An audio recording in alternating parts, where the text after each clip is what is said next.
Hi guys, my name is Mel and welcome back to my venture journal. And for today's video, it's going to be what's been happening to me and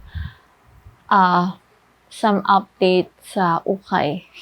Reason kung bakit wala akong video na pinopost about Shopee or travel. Well, sa travel, I have posted too. Pero yung sa about Shopee and Ukay, meron akong naka-pending na edit, pero hindi ko siya na-edit because, to be honest, tinatamad akong i-edit siya.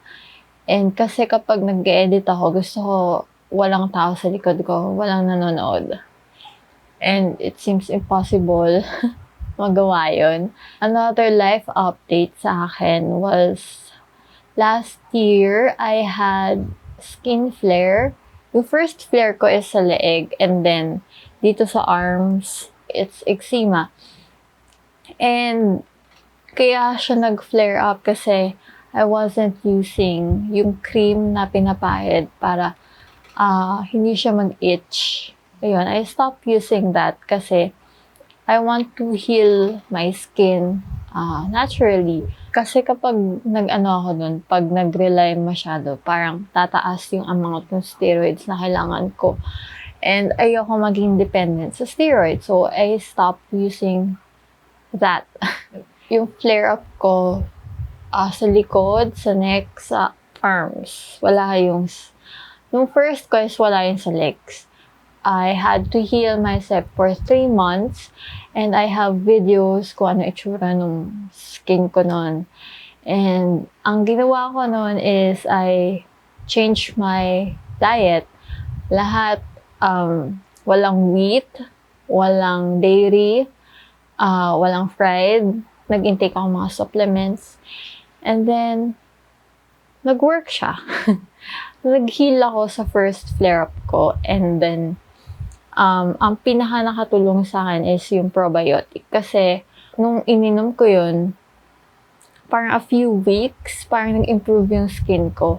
Ang ininom kong probiotic is kefir. Nung ininom ko yung kefir, I was on changing my diet na iba na yung kinakain ko. Like, mga healthy vegetables, fruits, yun na yung kinakain ko. So, parang nung uminom akong kefir, parang mabilis siya nag-effect sa akin. Yung skin ko nag-clear is for like 3 months. Then after 3 months, bumalik siya because of nagkaroon ako ng job. Tapos, na-stress ako and then bumalik ako sa kinakain kong unhealthy food. So, yun talaga yung pinaka main factor kung bakit ako ulit nag-flare up. Up until now, I'm still healing kasi I have scars pa sa legs ko. So, ang second flare-up ko, lumabas siya sa aking neck. But not the worst. Hindi katulad nung first flare-up ko talaga hanggang dito.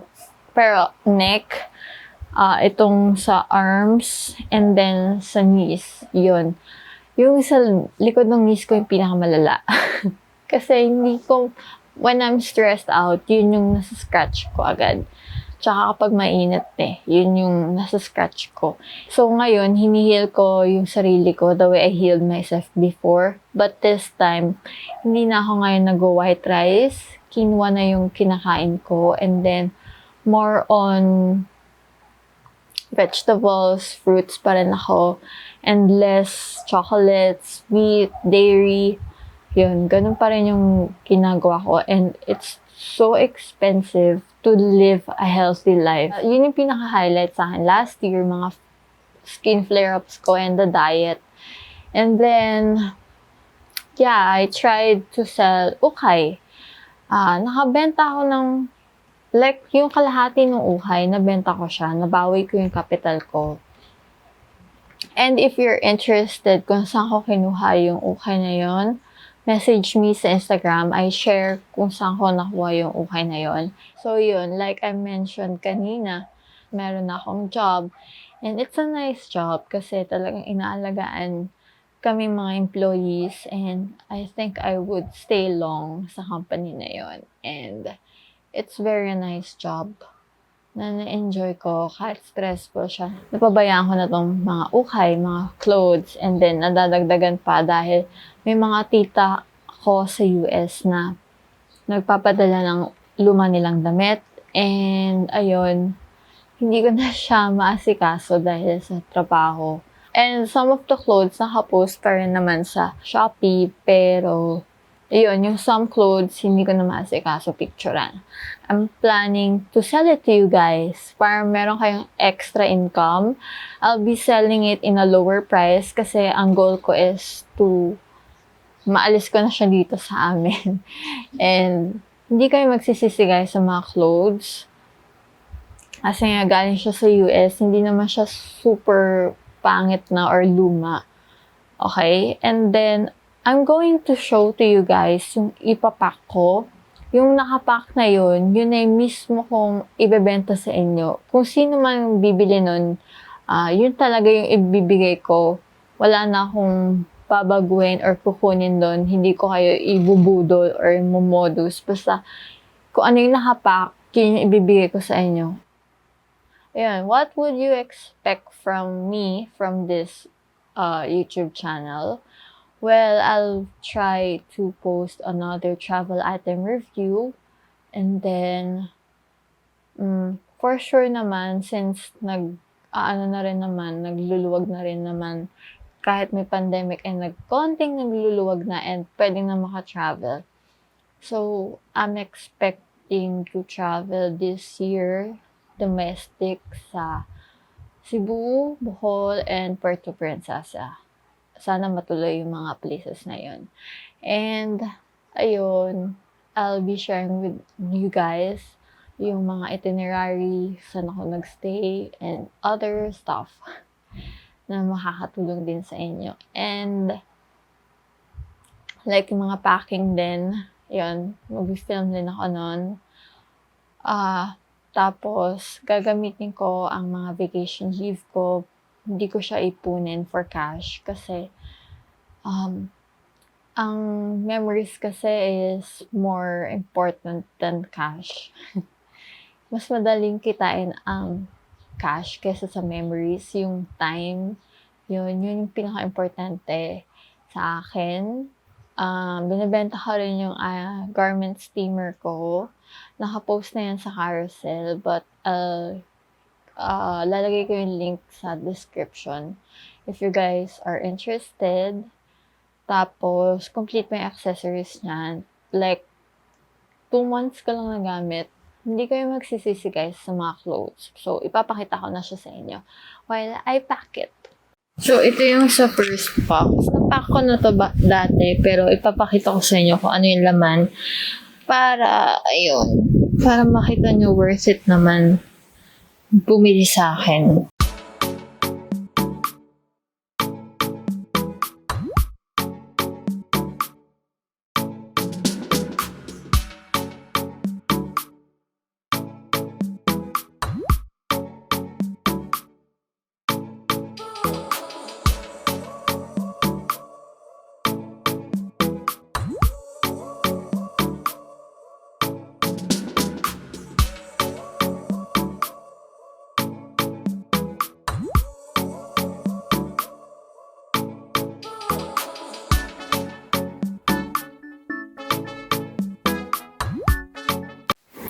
So, dadagdagan ko na other clothes, mga tops.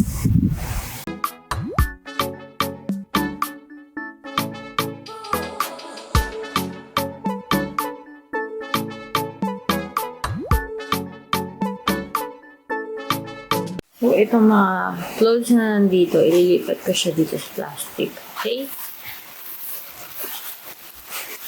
Pag bibilhin nyo na, saka ko siya ililipat sa ibang box, saka ko bibili ng ibang box. Kasi ngayon, sira itong box eh.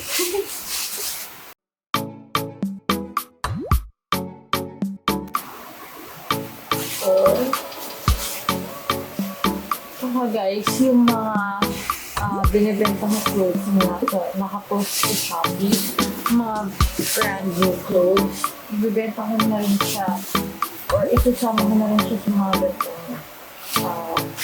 Binibenta ko mga mini Ukay Bale. So, expect na mayroong mga clothes na bago. Hindi ko na nabilang. I lost count. Yeah, may mga pants din dito. Ito more on dresses. Kaya naghalo ako ng tops at pants na galing sa mga relatives ko sa US.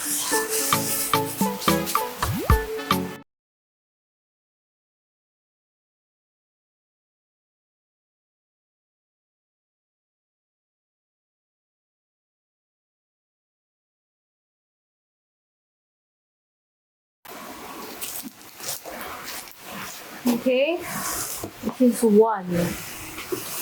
Ano lang. Hindi masyadong kita. But this is one. And I'll pack another like this. Ito guys, 45. Yung first na nagawa ko, hindi ko sigurado kung 50 yun. Pero it's like more or less 30.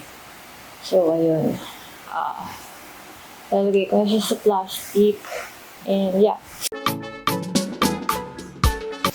Hindi kayo lugi dito sa pangalawang pinak ko. Actually, hindi ako lugi sa mga clothes. Kumura nila ang makukuha.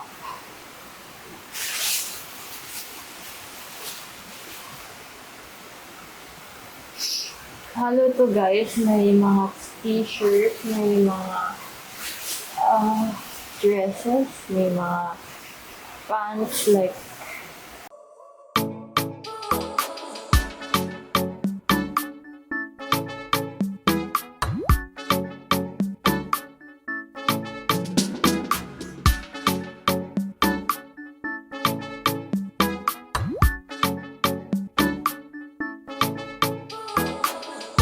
dalawa lang ang ipapak ko kasi hindi ko alam kung may bibili.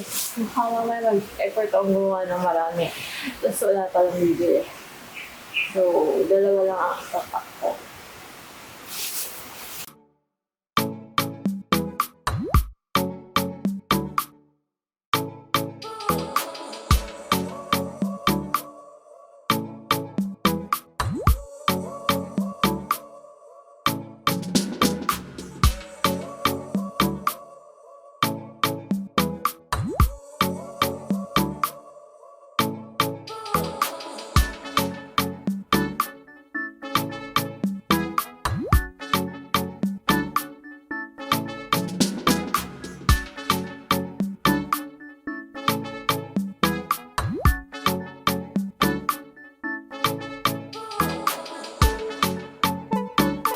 This one is number 2.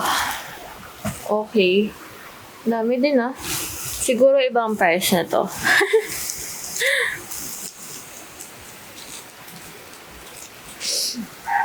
Abangan nyo na lang. Kasi goodies din naman yan.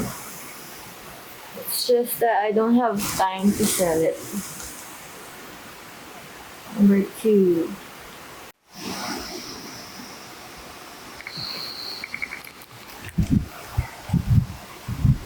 Ito yung nagawa ko. Ito yung marami na may dresses. Ito rin marami rin. Ito, puro dresses. Ito mga tops. Mostly yung madami.